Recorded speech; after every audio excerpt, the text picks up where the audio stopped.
Welcome back to the Siyaji kitchen. ഇന്ന് നമ്മൾ ഉണ്ടാക്കുന്ന വിഭവം ചിക്കൻ ബിരിയാണിയാണ്. നല്ല അടിപൊളി ടേസ്റ്റിലുള്ള ചിക്കൻ ബിരിയാണി നമുക്ക് ഉണ്ടാക്കാം. പ്രഷർ കുക്കറിലുള്ള ചിക്കൻ ബിരിയാണി അതാകുമ്പോൾ പെട്ടെന്ന് നമുക്ക് ഉണ്ടാക്കാൻ കഴിയും. ജോലിക്കൊക്കെ പോകുന്നവർക്ക് പെട്ടെന്ന് വളരെ ഈസിയായിട്ട് പ്രഷർ കുക്കറിൽ ഉണ്ടാക്കുന്ന ഒരു ചിക്കൻ ബിരിയാണി. ഈ ചിക്കൻ ബിരിയാണിക്ക് ആവശ്യമായ ഇൻഗ്രീഡിയൻസ് ആണ് ഇതെല്ലാം. ഈ ഇൻഗ്രീഡിയൻസിൻ്റെ കൂടുതൽ ഡീറ്റെയിൽസ് എൻ്റെ ഡിസ്ക്രിപ്ഷൻ ബോക്സിൽ നീട്ടിയിട്ടുണ്ട്. So please subscribe my channel and share and comment and like my YouTube channel. ഇത് ചിക്കൻ ബിരിയാണിക്ക് ആവശ്യമായ ചിക്കനാണ്. ഏകദേശം 600 ഗ്രാം ചിക്കൻ ഇവിടെ ഇരിപ്പുണ്ട്. ഈ ചിക്കൻ മാരിനേറ്റ് ചെയ്യുകയാണ് നമ്മളിനി ചെയ്യുന്നത്. ഇതിലേക്ക് നമ്മൾ 2 ടീസ്പൂൺ ചിക്കൻ മസാല ചേർത്ത് കൊടുക്കുക. 1 ടേബിൾ സ്പൂൺ മുളക് പൊടി ചേർത്തു. 1/4 ടീസ്പൂൺ മഞ്ഞൾപ്പൊടി ചേർത്തു. 1 ടേബിൾ സ്പൂൺ കുരുമുളക് പൊടി ചേർത്തു. ചേരിയൊക്കെ പിടിക്കാൻ നല്ലതായിട്ട് മസാല പിടിക്കാൻ വേണ്ടിയാണ്. ഇനി ഇതിലേക്ക് 1/4 ടീസ്പൂൺ ഉപ്പുപൊടി ചേർക്കുക. ഇനി ഇതിലേക്ക് 1 ടേബിൾ സ്പൂൺ ഇടിച്ച് ചതച്ച ഇഞ്ചിയും വെളുത്തുള്ളി പേസ്റ്റ് ചേർക്കുക. ഇതിലേക്ക് 1 ടേബിൾ സ്പൂൺ തൈരൂടെ ആഡ് ചെയ്തു. ഇനി ഇത് നല്ലതായിട്ട് കൂട്ടി യോജിപ്പിക്കുക. ചിക്കൻ നല്ലതായിട്ട് മാരിനേറ്റ് ചെയ്ത് ഇളക്കി ചേർക്കുക കേട്ടോ. നല്ലതായിട്ട് മാരിനേറ്റ് ചെയ്ത് നല്ലതായിട്ട് ഇളക്കി ചേർക്കുമ്പോൾ ഇതിന് കൂടുതൽ ടേസ്റ്റ് വരും. ഈ ചിക്കൻ നമ്മൾ ഇപ്പോൾ മാരിനേറ്റ് ചെയ്ത് നമ്മുടെ റെഫ്രിജിനകത്ത് അരമണിക്കൂർ വെക്കുക. അത് കഴിഞ്ഞിട്ട് വേണം നമുക്ക് ചിക്കൻ ബിരിയാണി ഉണ്ടാക്കാൻ വേണ്ടി ഈ ചിക്കൻ ഉപയോഗിക്കേണ്ടത്.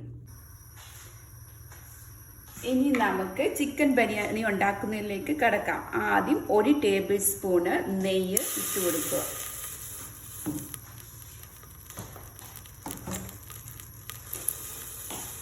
ഇനി ഇതിലേക്ക് 1 ടേബിൾ സ്പൂൺ സൺഫ്ലവർ ഓയിലോ വെളിച്ചെണ്ണയോ ചേർത്ത് കൊടുക്കാം.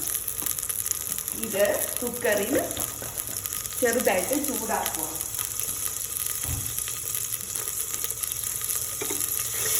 ഇത് 5 ലിറ്ററിൻ്റെ പ്രഷർ കുക്കറാണ്.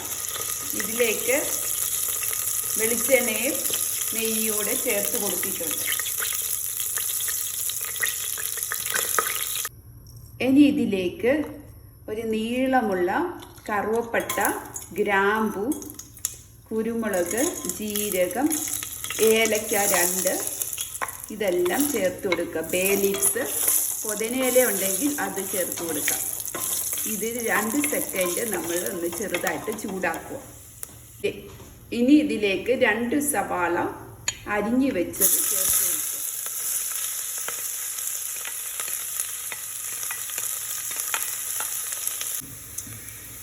സവാള നല്ലതായിട്ട് ഇപ്പോൾ നല്ലതായിട്ട് ഇളക്കി കൊടുക്കുക. ഒരു ഗോൾഡൻ ബ്രൗൺ കളറായി. ഇപ്പം ഇതിലേക്ക് നമ്മൾ ഇഞ്ചിയും വെളുത്തുള്ളിയും പേസ്റ്റ് ആക്കിയത്, പച്ചമുളകും അരിഞ്ഞ് പേസ്റ്റ് ആക്കിയതാണ് ഇത് ഇടുന്നത്.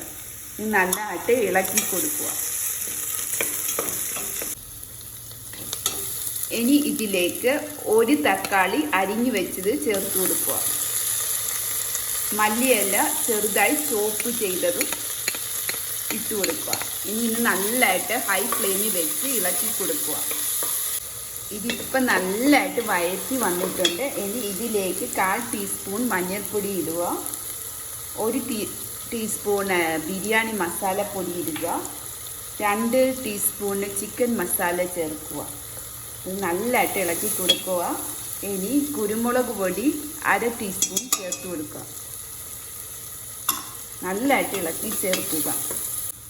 ഇനി ഇതിലേക്ക് 1 ടേബിൾ സ്പൂൺ നാരങ്ങ നീര് ചേർത്ത് കൊടുക്കുക. ഇത് ചോറ് ആദ്യം പറ്റിപ്പിടിക്കാതിരിക്കുന്നതിനും ചിക്കനിന് ഭയങ്കര ടേസ്റ്റ് വരാൻ വേണ്ടിയുമാണ്. ഇനി ഇതിലേക്ക് നമ്മൾ മാരിനേറ്റ് ചെയ്ത് വെച്ച ഫ്രിഡ്ജിൽ സൂക്ഷിച്ച അരമണിക്കൂർ കഴിഞ്ഞ് മാരിനേറ്റ് ചെയ്തെടുത്ത ചിക്കനാണ്. ഇതിലേക്ക് ചേർത്ത് കൊടുക്കുക.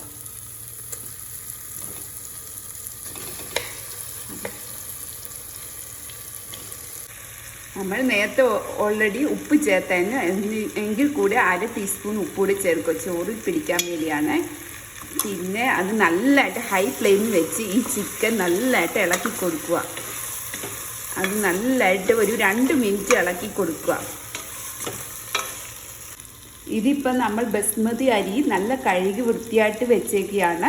2 കപ്പ് അരിയാണ് ഇട്ടേക്കുന്നത്. 2 കപ്പ് അരിക്ക് 2 കപ്പ് വെള്ളമാണ് നമ്മൾ ഒഴിക്കേണ്ടത്. ഇതിലേക്ക് നമ്മളിപ്പോൾ 2 കപ്പ് വെള്ളം ഒഴിച്ചു കൊടുക്കുകയാണ്. ഇനി നമ്മൾ എടുത്തു വെച്ച ബസ്മതി അരി ഇതിലേക്ക് ഇട്ട് കൊടുക്കാം. ഇത് അടച്ച് വെച്ച് നമുക്ക് ഹൈ ഫ്ലെയിമിൽ തീ വെച്ച് നമുക്ക് ഈ ബിരിയാണി, ചിക്കൻ ബിരിയാണി അടിപൊളിയായിട്ട് ഉണ്ടാക്കാം. ഈ പ്രഷർ കുക്കർ നമ്മൾ ഹൈ ഫ്ലെയിമിൽ വെക്കണം.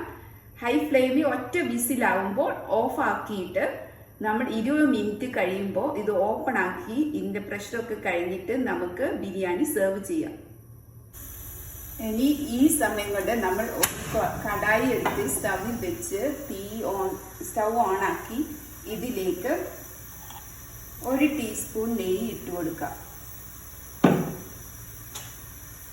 ഇനി ഈ നെയ്യിലേക്ക് നമുക്ക് പറങ്ങാണ്ടി പരിപ്പും മുന്തിരിങ്ങയോട് ഇട്ട് ഇളക്കാം.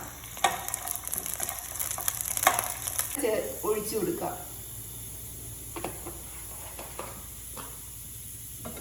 വെളിച്ചെണ്ണ നല്ല ചൂടായി. നമ്മൾ നേരത്തെ അരിഞ്ഞു വെച്ച സവാള 2 എണ്ണം ബാക്കിയുണ്ടായിരുന്നു. അത് അരിഞ്ഞു വെച്ചത് ഇതിലേക്ക് ചേർത്ത് കൊടുക്കാം. സവാള നല്ല ഗോൾഡൻ ബ്രൗൺ കളറായി. ഇതിലേക്ക് നമ്മൾ അരിഞ്ഞു വെച്ച ക്യാരറ്റ് കൂടി ചേർത്ത് കൊടുക്കുക. ഇത് 1 മിനിറ്റ് ഇളക്കി കൊടുക്കുക. നമ്മളുടെ ബിരിയാണിക്ക് ഡെക്കറേഷൻ ചെയ്യാൻ, ഗാർണിഷ് ചെയ്യാൻ വേണ്ടിയാണ് ഇത് ചെയ്തേക്കുന്നത്. ഇതിലേക്ക് സ്വല്പം ഒരു 1/4 ടീസ്പൂൺ ഉപ്പ് ചേർത്ത് കൊടുക്കുക. ക്യാരറ്റ് ഇച്ചിരി ഉപ്പ് പിടിക്കാൻ വേണ്ടി. ഇനി ഇത് നമുക്ക് വേറൊരു ഡിഷിലേക്ക് മാറ്റി വെക്കുക.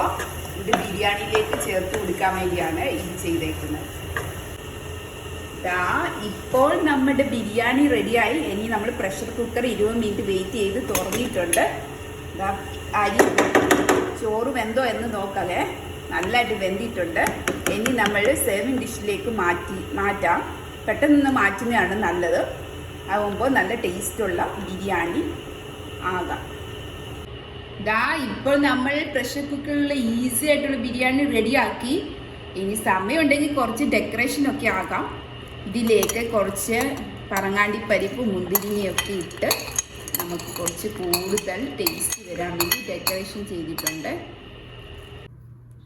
ഇനി ഇതിലേക്ക് ക്യാരറ്റ് നമ്മൾ വഴറ്റി വെച്ച സവാളയോടെ ആഡ് ചെയ്ത് കൊടുക്കാമേ.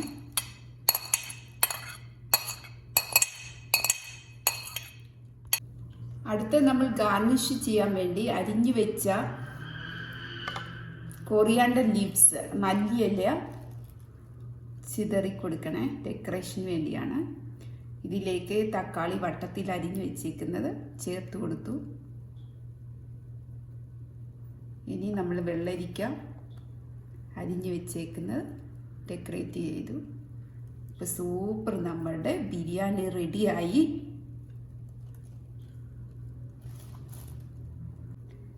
നമ്മുടെ ഈസി പ്രഷർ കുക്കർ ബിരിയാണി ഇപ്പോൾ റെഡിയായി. ഇനി ടേസ്റ്റ് ചെയ്താൽ മതിയായി. ഇത് നമുക്ക് അച്ചാറിൻ്റെ കൂടെ, പപ്പടത്തിൻ്റെ കൂടെ, സലാഡിൻ്റെ കൂടെ സെർവ് ചെയ്താൽ മാത്രം മതി. Please subscribe my channel. Thanks for watching.